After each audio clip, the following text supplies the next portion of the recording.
여기 그림을 보시면 절로 혀를 내두를 수밖에 없습니다. 후방뿐만 아니라 전방에서도 막 이렇게 반대 진영으로 막 쏘아대는 사용해봐. 꼴리 TV. 2017-2018 시즌의 마누라, 2018-2019 시즌의 판다이크, 그리고 2019-2020 바로 이번 시즌의 주인공은 아마도 아놀드 로버슨 콤비가 아닐까요? 11월 11일 새벽에 열린 잉글리시 프리미어리그 12라운드 리버풀과 맨체스터 시티의 경기 시작 6분 만에 파비오의 원더골로 앞서가던 리버풀, 그리고 불과 7분 뒤였죠. 안필드는 다시 뜨겁게 달아올랐습니다. 모하메드 살라의 추가골이 터졌기 때문인데요. 하지만 이 골의 진면목은 살라에게 볼이 전달되는 과정에 있었습니다. 자기 진영 오른쪽 측면에서 갑자기 중앙으로 몸을 돌린 알렉산더 아놀드, 갑자기 왼발을 크게 휘저어서 반대편 끝으로 공을 보냅니다. 참고로 아놀드는 오른발잡이죠.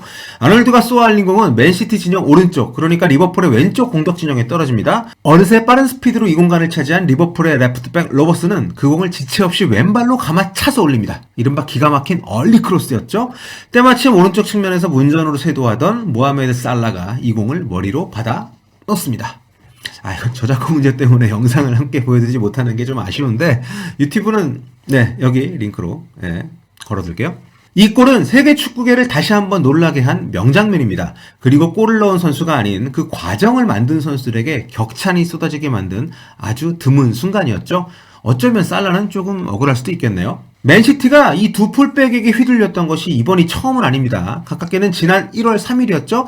2018-2019 프리미어리그 21라운드에서도 피르미누에게 동점골을 허용하는 장면에서 똑같이 당했거든요. 그때도 아놀드가 반대편으로 크게 쏘아 올린 공을 로버슨이 밀어넣었고 이걸 피르미누가 다이빙 헤딩골로 연결시켰습니다. 그때도 아놀드는 왼발이었어요. 이쯤 되면 양발잡이? 하지만 이 시합의 승자는 리버풀이 아닌 맨시티였습니다. 르로이 사네의 결승골로 맨시티가 이겼고 리버풀은 결국 2패배, 단 1패였죠. 2패배를 극복하지 못한 채 아쉽게도 리그 2위에 머물고 말았으니까요.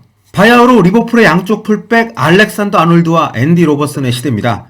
맨체스터 시티를 3대1로 격파하는 과정에서 보여준 이들의 공격 가담 능력은 그야말로 압도적이었죠. 이 알로 콤비의 활약은 단지 이 경기에서만이 아닙니다.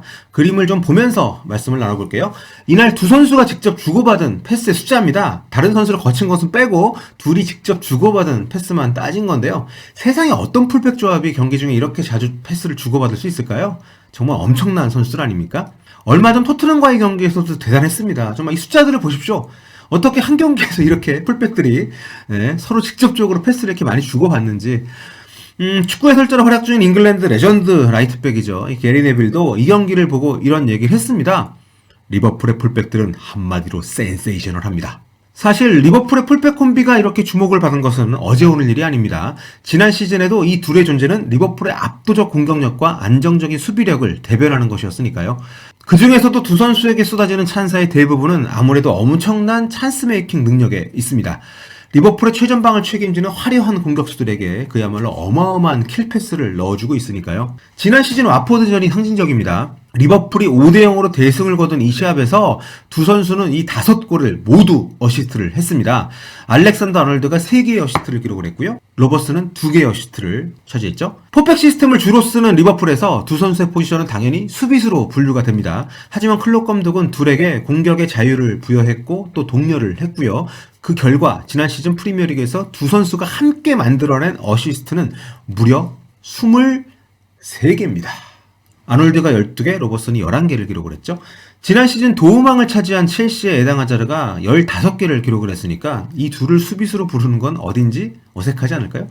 참고로 지난 시즌 두 선수는 프리미어리그 수비수 사상 역대 최다 도움 기록을 갈아치웠습니다. 올 시즌에도 둘의 어시스트 행진은 격렬합니다. 로버슨이 벌써 4개, 아놀드가 3개. 지난 시즌의 기록도 넘어설 수 있지 않을까 기대를 하게 만드는 그런 페이스인데요. 아마 두 선수도 그걸 즐겁게 의식을 하고 있는 것 같아요. 트위터를 통해 서로 언급을 하면서 유쾌하게 경쟁을 하고 있더라고요. 아놀드가 로버슨이 골을 넣어서 도움 기록 못했음 이런 트윗을 올린 적이 있고, 로버슨이 자기가 앞선다고 아놀드를 언급을 하니까 아놀드가 시즌 끝날 때 5월달에 봅시다 이렇게 코멘트를 남기기도 했고요. 한간에는 역대 최고의 풀백 콤비가 아니냐 이런 얘기도 나오는데 저도 동의합니다. 과거 브라질 전성시대에 카푸 또 호베르토 카를로스 이 두 명의 공격형 풀백 조합이 아주 대단했잖아요. 이들 이상까지도 갈 수 있는 정말 대단한 선수들이라고 생각을 합니다. 카푸의 오버래핑과 카를로스의 UFO 슛! 클럽 레벨에서는 글쎄요, 바르셀로나 시절의 다니 알베스하고 호리디 알바? 네, 뭐 보통 어느 한쪽 풀백이 위대하면 반대쪽엔 조금 잠잠한, 좀 조용한, 뭐 이런 풀백들이 서는 경우들이 많기 때문에, 양쪽 풀백 모두가 이렇게 대단한 활약을 펼치는 팀들이 정말 역사적으로도 많지는 않았던 것 같아요. 어쨌거나 확실한 건 이 정도의 공격 기여도를 보여주는 양쪽 풀백을 보여했던 클럽이 축구 역사상 거의 없지 않았을까 싶은 거죠. 아무튼 리버풀이 올 시즌 무려 29년 만에 리그 우승, 그리고 3년 연속 챔피언스리그 결승 진출, 2년 연속 챔피언스리그 우승까지 내다볼 수 있는 것도 바로 이 두 풀백들의 존재 덕분이 아닌가 싶습니다. 그리고 저는 이 두 선수 중에서도 알렉산더 아놀드 정말 매력적인 것 같습니다. 앞서 언급한 잉글랜드 레전드 라이트백 게리 네빌도 맨유 레전드잖아요. 연신 혀를 내둘리면서 이렇게 칭찬을 하더라고요. 특히 아놀드는 놀라울 지경입니다. 지금껏 내가 본 풀백 가운데 공격 가담은 역대 최고예요. 패스 실력은 도무지 믿을 수가 없을 정도죠. 토트넘전이 끝나고 손흥민이 골대를 맞추도록 허용한 장면을 언급하면서 수비 가담 문제를 지적하긴 했지만 그마저도 그리 큰 흠이 될 것 같지는 않습니다. 리버풀은 지난 시즌부터 실점률을 크게 낮춘 팀이에요. 게다가 아놀드는 1998년생, 한국 나이로 22살, 만 21살의 나이인 어린 선수입니다. 발전 가능성이 무궁무진하다는 거죠. 여기서 더 발전한다니까 정말 이게 뭐 어디까지 갈 건지. 아놀드 역량 가운데 최근에 가장 호평을 받는 건 단연 패스입니다. 오죽하면 현지에서도 리버풀 레전드 캐러거를 중심으로 중앙 미드필드로의 포지션 변경도 한번 고려해봐야 되지 않냐, 뭐 이런 얘기까지 나오고 있다고 하니까요. 플레이메이커를 따로 두지 않는 리버풀 전술에서 아놀드가 종종 이미 뭐 중앙으로 이동을 해서 좋은 패스를 많이 뿌려주는 플레이메이킹을 이미 하고 있기도 한데요. 아놀드 본인은 유스 시절에 그 포지션 본 적이 있다고 언급을 한 적이 있더라고요. 아무튼 현재 아놀드가 지구상 최고의 라이트백이라는데 이의를 제기할 사람은 많지 않을 것 같습니다. 하지만 아놀드는 이미 단순한 라이트백, 그 이상의 선수죠. 라이트백의 기존 패러다임을 완전히 바꾼 선수이기 때문인데요. 유럽 축구, 특히 영국 축구계에서 라이트백은 가장 덜 중요한 포지션으로 평가절하됐던 게 사실입니다. 일종의 깍두기 느낌이랄까? 이탈리아 출신의 스타 선수이자 감독이던 지안루카 비알리가 이런 얘기를 한 적이 있어요. 라이트백은 팀에서 가장 못하는 선수가 맞는 자리다. 공격을 잘하면 윙어로 쓰고 수비가 좋으면 센터백을 맡기지. 크게 실수는 하지 않지만 크게 장점도 없는 뭐 이런 선수들에게 주어지는 포지션이라는 일종의 좀 고정관념이 있었던 셈인데 현장의 목소리를 들어보면 정말 뭐 예전에 그랬던 것 같아요. 리버풀 레전드 센터백인 제이미 캐러거도 2013년에 이렇게 말한 적이 있습니다. 나중에 커서 게리 네빌이 되려고 축구를 배우는 아이는 없을 겁니다. 라이트백은 실패한 센터백이나 실패한 윙어들이 맞는 포지션이에요. 뭐 약간 농담 섞인 얘기긴 했겠습니다만 같은 풀백이라도 라이트백이 레프트백에 비해서 이렇게 홀대를 받는 건 왼발잡이가 상대적으로 드물었던 그런 시대적 배경과도 무관치 않을 것 같습니다. 모든 걸 적당히 하는 선수에게 라이트백을 맡겼다면 레프트백은 오른발잡이 중에서도 좀 전술적인 이해도 혹은 센스가 있는 선수들이 많았거나 왼발잡이인 경우라면 좋은 왼발 킥을 갖고 있기 때문에 왼발 키커가 필요한 그런 셋피스에 많이 가담을 하면서 주목받을 기회가 좀 있었기 때문인데요. 영국의 전술 전문가죠. 마이클 쿡스도 이러한 과거의 전통적 인식을 인정을 했습니다. 과거에는 풀백에게 기대하는 것이 세 가지 정도였다고 쓴 적이 있는데 소개를 한번 해드릴게요. 첫째, 자기 자리를 얼마나 잘 지키면서 상대 윙어를 막아내느냐. 둘째, 오버래핑 후에 얼마나 효과적으로 크로스를 올리느냐. 셋째, 끊임없이 공수를 오가면서 스프린트를 할 수 있는 그런 강인한 체력을 갖고 있느냐. 하지만 현대 축구에서 풀백은 이 세 가지 요소는 물론이고 보다 높은 전술적인 이해도까지 요구되는 자리로 크게 발전을 했습니다. 즉 위아래로만 움직이는 그런 선수가 아니라 360도 모든 방향으로 자기에게 요구되는 어떤 플레이를 하면서 팀 수비나 미드필드의 공백을 없애주는 역할까지도 해야 되기 때문이죠. 그렇기 때문에 공격과 수비를 겸비하면서 전천후 플레이어가 되는 그런 어떤 요구를 받게 되는 자리가 현대 축구에서의 풀백인 것 같습니다. 작고 빠를 뿐만 아니라 때로는 피지컬까지도 요구가 되는 알렉산더 아놀드는 이러한 현대적 풀백, 현대적 라이트백의 새로운 창조자라고 부를만 합니다. 과거 토티나 메시의 가짜 9번 혹은 스위퍼형 골키퍼의 마누엘 노이어 이런 경우들과 같이 해당 포지션의 개척자이자 아이콘이라고 불릴 수 있는 그런 선수가 아닌가 싶은데요. 개인적으로는 지금 추세라면 2020년 발롱도르 포디움, 그러니까 한 3위까지 안에도 들어갈 수 있는 그런 선수가 되지 않을까 생각이 됩니다. 워낙 경기력도 좋습니다만 라이트백이란 포지션을 정말 각광받는 자리로 만들어주고 있기 때문에 현대적인 축구에서 하나의 또 흐름을 만들어내는 그런 선수로 인식이 될 수가 있다는 생각이 들기 때문인데요.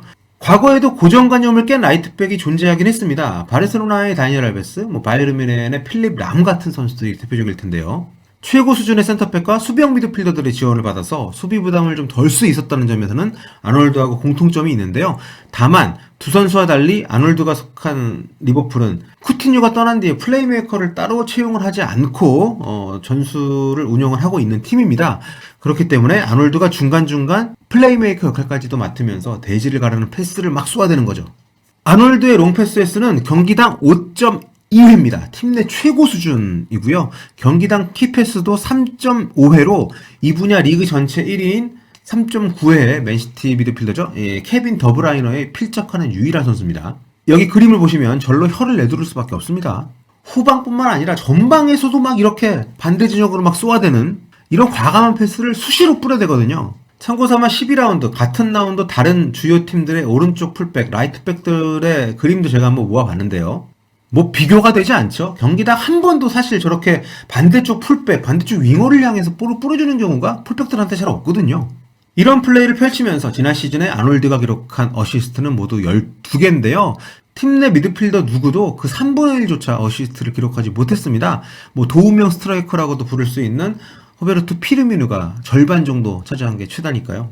올 시즌 리버풀이 무적에 가까운 성적으로 선두를 질주하는 데에는 여러 이유가 있을 겁니다. 하지만 그 중에서도 아놀드, 또 그의 반대쪽 파트너인 로버슨 같은 이런 정말 강력한 풀백을 가지고 있다는 것, 정말 무시 못할 그럴 요소가 아닌가 생각이 드는데요. 이번 맨시티전 추가골 장면에서 아놀드가 60m짜리 대각선 패스를 넣어주는, 그리고 이게 로버슨을 거쳐서 살라의 골로 연결되는 장면을 본 사람이라면 아마도 이 팀에서의 풀백이 차지하는 비중을 결코 간과할 수 없을 겁니다. 게다가 이 팀은 이런 장면이 한두 번 나오는 팀이 아니라는 거죠. 유럽 챔피언다운 경기력으로 리그 선두를 질주하는 리버풀, 라이벌 맨시티와는 벌써 승점이 9점 차로 벌어졌고요. 2위권을 형성하고 있는 레스터시티, 첼시와도 벌써 8점 차 앞선 선두를 달리고 있습니다. 이 무시무시한 팀이 앞으로 어디까지 달려가게 될지, 또 그 과정에서 이 두 환상적인 풀백들은 얼마나 많은 도움을 기록하게 될지 벌써부터 많이 기대가 되는데요. 여러분과 함께 올 시즌 계속해서 지켜보도록 하겠습니다. 유익하게 보셨다면 좋아요, 또 구독, 그리고 알림 설정까지 꼭 부탁드릴게요. 지금까지 볼리TV 서영욱이었습니다.